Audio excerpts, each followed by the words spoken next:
So we do 4 lots in the mornings.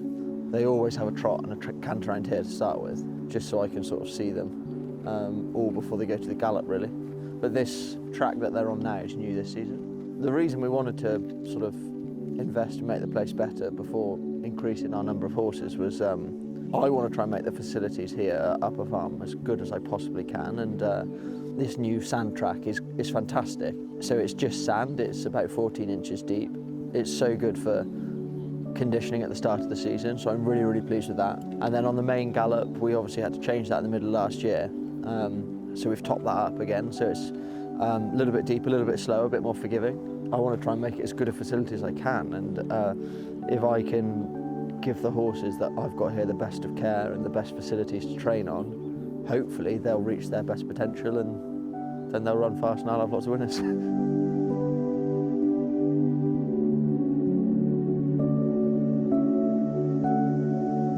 I suppose the earliest influences, the earliest was Grandad. You know, taught Amy and I to ride and taught my dad to, when Grandad got too slow to lead in ride and run in gymkhana, taught Dad to lead the ponies as well. My weekends were ride my pony, get in the car with either Dad or Grandad or Dan Skelton, go to the races, watch Paul and Ruby win every big race, go home. That was just every Saturday, that's just what happened. And like, oh, it's just fantastic. You know, I think my first Hennessy I went to with Dad was Strong Flow in 2003. Dad had to buy me another jumper, I was so cold. I can't remember what age it was. He hadn't shown much interest at all, which was really nice for Jeff because he loved football, so I think he thought he might pursue something other than racing. But then, was it about age 10, I think? Well, they were riding ponies before then, weren't they? He was, yeah. He says it's when we let him off the lead rein. Yeah, that's what Grandad said. Around, yeah. So, and then very quickly he became obsessed. I was stood at the water jump with Dan when Demon won his second Hennessy, and when he winged the cross fence, it was the most extraordinary noise. So I was just so inspired by all of that, really, and I basically thought it was going to be quite simple. I was just going to grow up, become a jockey and become Ruby Walsh. And you know, that was my dream completely. But then, like, I look back now and I think to myself, well, I spent so much time with Dan Skelton those, like when I was from probably like 11 to 16, that I was probably learning to be more of an assistant trainer than I was a jockey at that stage, really, when I look back.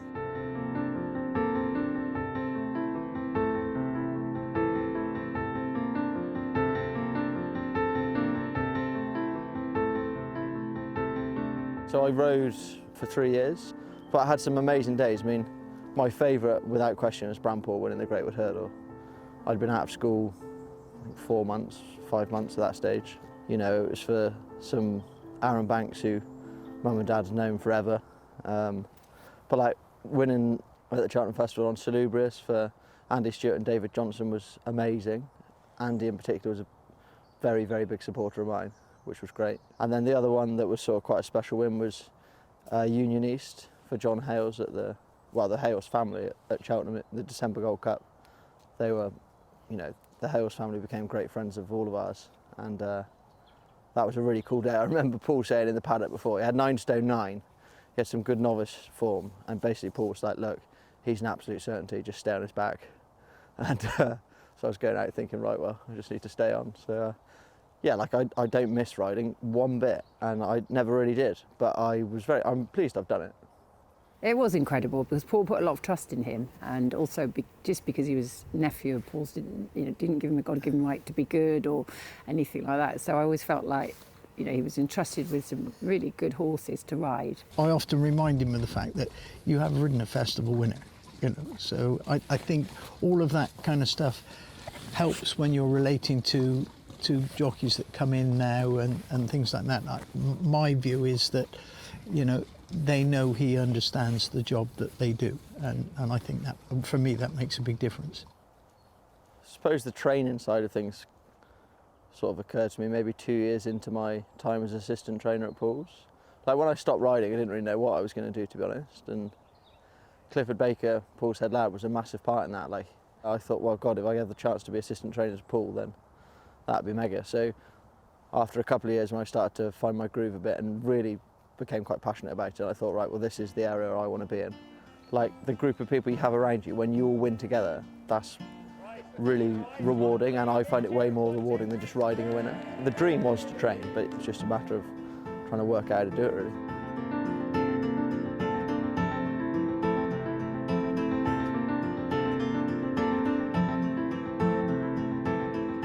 Clearly you have to be realistic enough to realise you need a place to do it, and I first saw this site where I am now, Upper Farm Stables, in 2019, so it was a long old process, and when I saw this place it was sort of a falling down farm, but I just felt that if a horse couldn't thrive here, I didn't know where they could, and my view on it was that being able to train here was a once in a lifetime opportunity, so take it.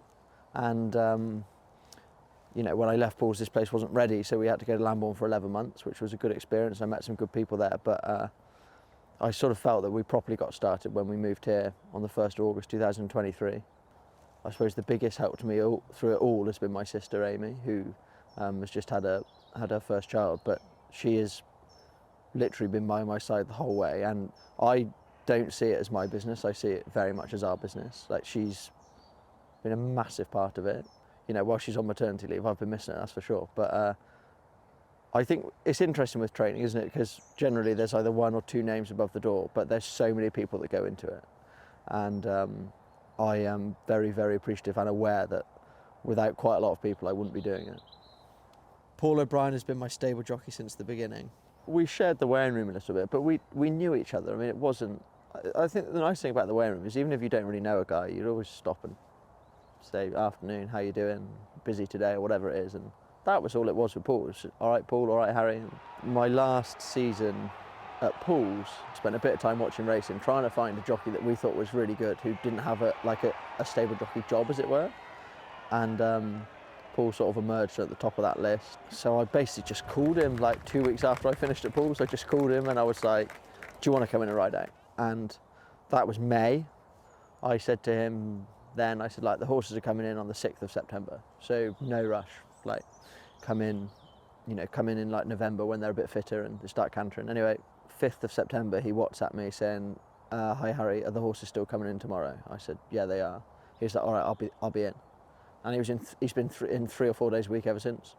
My only wish was that he was 24, not 34, because like he's nowhere near retiring, I hope, and I hope he stays injury free. And what I think is great is that we've grown together, and like he knows how I want things done, and I know how he's going to try and do things.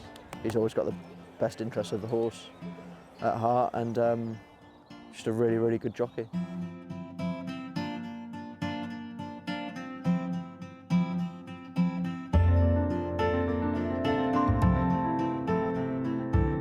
The first day I could have runners was the 23rd of December, which obviously there's no racing. So the first day I could technically have runners was Boxing Day.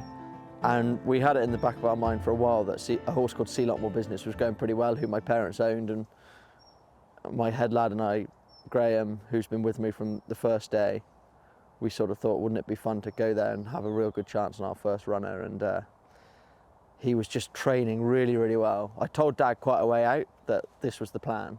Didn't tell Mum because she wouldn't have slept for about a month if I'd told her. But so yeah, we all went off to Huntingdon on Boxing Day, and Paul, I now know, I didn't know at the time, is absolutely brilliant at front running rides. And so when he jumped off in front and jumped the first, I should have just been like, oh well, this is just going to happen, because he just gave the horse the most beautiful ride, and the horse performed fantastically well, and it was just one of those amazing days. I didn't watch from when he landed over the last to the winning line. I didn't watch because a mate of mine called Tom Brown was like strangling me as it was happening. But it was, yeah, those sort of, that probably hour after that race it was just so cool. It's just like, I appreciate it even more now, the fact that he won, because when you've been training for a little while, you realise like how many things can go wrong with one horse on one day. And the fact that he went there and won our first runner was just like, I would give so much money to live that day again. Like, it was so good.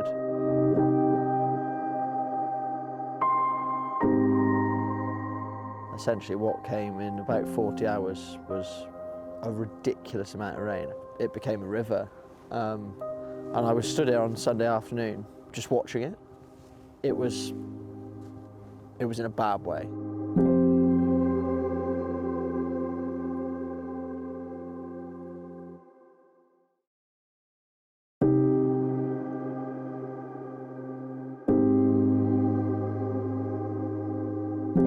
Obviously last season was like heavily interrupted with the flood that we had on the Gallop. It basically started the weekend before the Coral Gold Cup meeting at Newbury.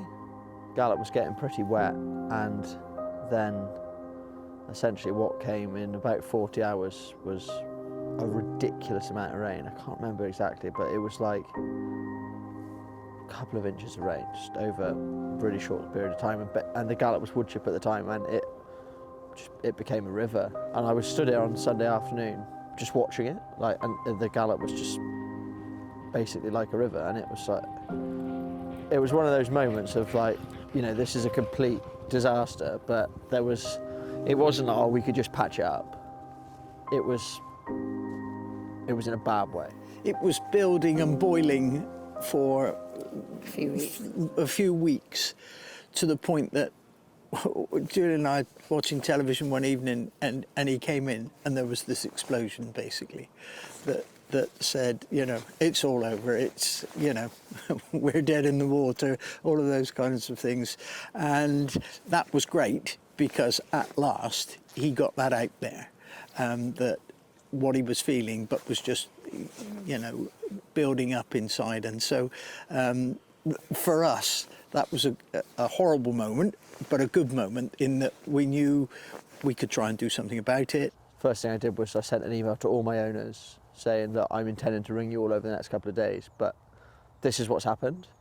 We're going to get to the bottom of it, and we're going to try and fix it as soon as we possibly can. But the implications of that were we were essentially out of competition for 6 weeks, really, which December is like a huge month in the racing calendar, and it was a massive, massive blow, and I was so stressed at the time. I don't think I really, until this summer, didn't reflect on it properly, but like I think it took quite a big toll on me at the time.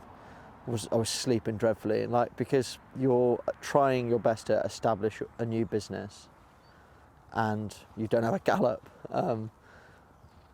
But fortunately, and I'm very, very grateful to all of them for it, like all of my owners were just like, it's not ideal, just get it fixed, we're all behind you. And that was just unbelievable to hear.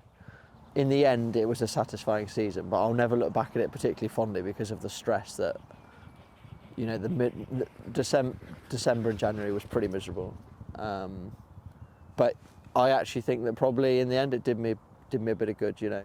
Ended up with 57 winners, 2 in Ireland, which Paul O'Brien and I always say 2 in Ireland because they were 2 of our biggest wins, and then we had 1 on the flat as well. So it was a really good season. Prize money wise was better than the year before as well. I'd like to keep boosting the prize money because obviously that means you're running in better races. For Ascending Light to win at Punchestown was huge, because I think those winners on the bigger stage is when people sort of pay attention to you, and yeah, that was a really, really special day. You look back now, that was her last run sadly, because she's had to be retired, but I'll always be very grateful to her for what she's done for us. She was a very, very good mare, and to win 6 in a row with her is something I'm particularly proud of. You know, that not many horses do that, and just shows what a good mare she was. It was a good night. I actually woke up that morning, I felt horrendously ill, and I considered not flying over there, but I was like, I've got to go just in case she does, and I felt even worse the next day, but probably for reasons that were self-inflicted rather than the fact I had a cold.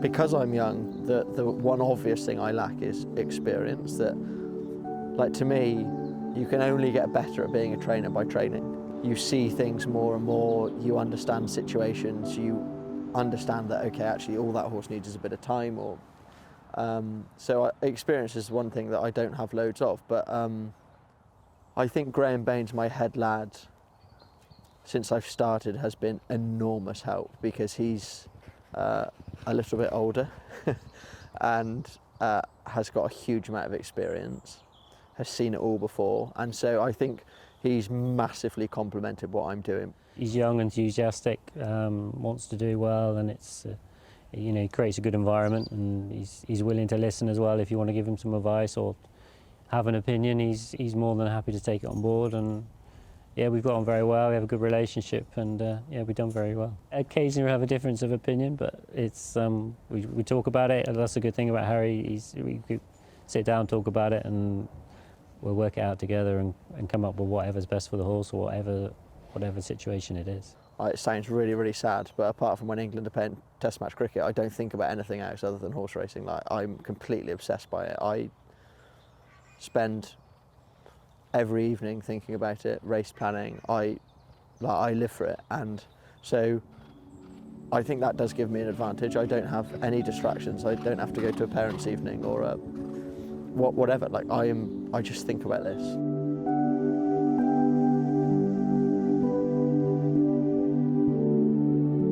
The biggest word I always use when I talk about this season is progression. Like, I want to keep progressing, hopefully having horses to run in the better races. I think my quality is increasing. Just Enemy was a relief to get him back, an enormous relief. I think the world of him. He'll go chasing. You know, those French horses invariably do better going chasing, and it's a good jumper, so he could be ready at the end of November, start of December probably. I think he's probably a horse for intermediate trips at this stage in his life. Hopefully he can be a very exciting horse. Crystal d'Estravael we bought from the Cheltenham Festival sale in March. Thought he was a beautiful looking horse, Irish point-to-point winner. Haven't decided will he go for a bumper or a hurdle race yet. He's one to look forward to, and I basically want him to be a 3-mile chaser. So how I get there, 2 or 3 years time, hopefully. Clondor Park is another one we bought from the Cheltenham Festival sale, Walk in the Park filly. She jumps very well. We're going to go hurdling. She's very nice. I like her. She's quite raw still. She needs to mature, but I think she's got a hell of an engine, and she could start at the end of November. You know, to get those big orders, you know, for a lot of money, it shows, you know, people are putting faith in Harry to train good horses, because, you know, we haven't had an out-and-out star yet, you know, a Grade 1 horse or anything like that. So, you know, the idea is these are going to be Grade 1 horses, hopefully. It puts the pressure on, but it's good pressure to have, isn't it? So, you know, we all want these horses in our yard. Everything's going smoothly with them at the moment. They couldn't look any better, so fingers crossed they hit the heights they're supposed to. Vianney's quite a smart horse. I think he's potentially well handicapped. He's going to go straight for the Jerry Fielding. I think I very much see him as a stayer, so whether 2 miles will be too sharp for him to start with, I don't know, but we're going to start him there. He won't get over-raced this season. I see him as a Potemps horse for the season after. I think he can be a decent staying handicapper, yeah. Mossy Fenroe was a good bumper winner at Wetherby on deep ground. We ran him at Aintree, thought the experience would do him the world of good. Ground was too quick for him. I think he can make up into quite a smart novice hurdler, very good jumper. I see him very much as a chaser, but I think he'll do well over hurdles before that. He's well above average, yeah. He just needs to settle. Jackie Hobbs is a really nice mare, won her 2 bumpers nicely, particularly at Ascot. She will go for mares novice hurdles. She has a quirk, I think, a little one. Like, not that she doesn't try, but she takes a bit of knowing. But I think she could do well over hurdles, yeah. Washington's just been an absolute star for us. He's done so well for us now. We're in sort of bonus territory. Won at Chepstow, started the season off really well there. Me and Charlie, we call it the dad's race. It's for 8-year-old hurdlers and up, so we just call it the dad's race, and suits him well. You know, some of those horses just lost a little bit of a gear, but he hasn't. He still travels well, and you know, he was a very dominant winner. It was a lovely way to start his season. Queen's Gamble had an absolutely torrid summer. She had 2 bouts of very, very bad colic. She's back in great form now. Stupid thing to say about a horse I've had in training for 2 years. I still don't think you've seen her on the racecourse at her best. She's a good mare. She's got a good engine. I'm hoping she can get black type over fences. D'Argenini's just one of those yard stars, really. He's been with us from the start. One of the very few originals that we've got. He'll run on Coral Gold Cup Day at Newbury now. He's nearly off a career high mark now, which is amazing for a 10-year-old, but just a wonderful horse to train. Brentford Hope's a cult hero around here, really. He's been Harry's flag bearer for, I mean, this will be the 4th year of him being his flag bearer. It's so hard to get hold of those horses that run even in the handicaps on a Saturday. I mean, they don't just walk into the yard every 5 minutes. So, you know, he's been a star for us. He's taken Harry to, you know, Punchestown twice. He ran up behind Constitution Hill. I mean, the one time Constitution Hill made a mistake last year and got away with it. Unfortunately, we were second behind him, but just a legend in the yard. Everyone loves him. He's affectionately known as Dave, I think, through Brentford. David Brent, I think, is the thinking behind it. But yeah, just a legend in this yard, yeah. One Horse Town's been great. He's been so much fun this summer. He just loves this jumping, taking to hurdling really, really well. It's hard to know how good he is. I mean, he's won 3 hurdle races. He's not come off the bridle, so he's progressive. He loves jumping. He stays very well. I think he's a proper early season juvenile. We're going to roll the dice in the Grade 2 next year. Giulio Coolio, lovely mare. She's half sister to Ascending Lark and Romeo Coolio. We'll just need time. So maybe 2 or 3 races this season in bumpers. We'll see how she goes, and hopefully this time next year, I'd like to think she's a very exciting mare's novice hurdler. Gallivanted's a real nice 3-year-old that my cousin bought. He's just taken a long time to get over his gelding operation. We've trained him. It wouldn't bother me at all if he didn't run until next autumn. He's got a bit of size and scope. He's a nice horse. Kiwi Rush is a horse who won a bumper at Kelso last season. You obviously hope that they all develop well as they grow older and they have their time at the summer, but he has developed particularly well. I think he's one of my better novices. He's a stayer. I want to start him in a good race, get some experience. If he wins, great, but I think he can potentially make up into a really nice horse. I'm hoping one day he's a proper chaser. You know, I'd love to win some graded races. I mean, clearly you have to do it the best you can with the horses that you've got, and I'm hoping that some of those horses going into novice hurdles might be able to eventually get to that level. I don't see training as my job. Training is what I do, it's my life, it's what I love. So, but I think racing's always been like that. When I worked for Paul, I didn't really see that as a job either. That's what I did. I was assistant trainer to Paul, and I just saw it as, well, that's my life. Like I sacrificed doing loads and loads of stuff to be Paul's assistant, and I never minded at all. And the same now, like I just wake up, train the horses, and walk the dog and go racing. But that's what I'm at my absolute happiest doing. Paul is still a phenomenally good trainer, and for a long time was very, very dominant in England. My theory is if I do half as well as him, I'll be doing all right. But he's trained more King George winners than I have winners so far in my life. So He said to me when he left Paul's to become a trainer, he said, gosh, imagine, Mum, if I'm the first one that leaves Paul's and just can't train. He said, it'd be an absolute disaster. So there's an amount of pressure on him, because obviously a lot of guys like Dan and Harry Fry and lots of them have left Paul's and done incredibly well. Jeff's got a lawn, we call it our Grade 1 lawn, and Jeff mows it and mows it. And he said, Harry, before I'm gone, please get the Grade 1 winner. We've got a small statue ready to go on there, about that big. look, don't get me wrong, the ultimate goal is to be champion trainer. I want to be that. I want to be at that level one day, but the way I see the jump racing scene at the moment, I think Dan is going to be the guy over here for the time being, but Ollie Murphy's a brilliant young trainer, Ben Pauling, like there's a lot of really good trainers out there that are doing extremely well. It's a competitive scene, but I sort of think that if your dream doesn't terrify you slightly, then it's not big enough, and that's my dream. You know, if I don't do that, but I train lots and lots of winners and lots of big winners, then I'll be very, very happy.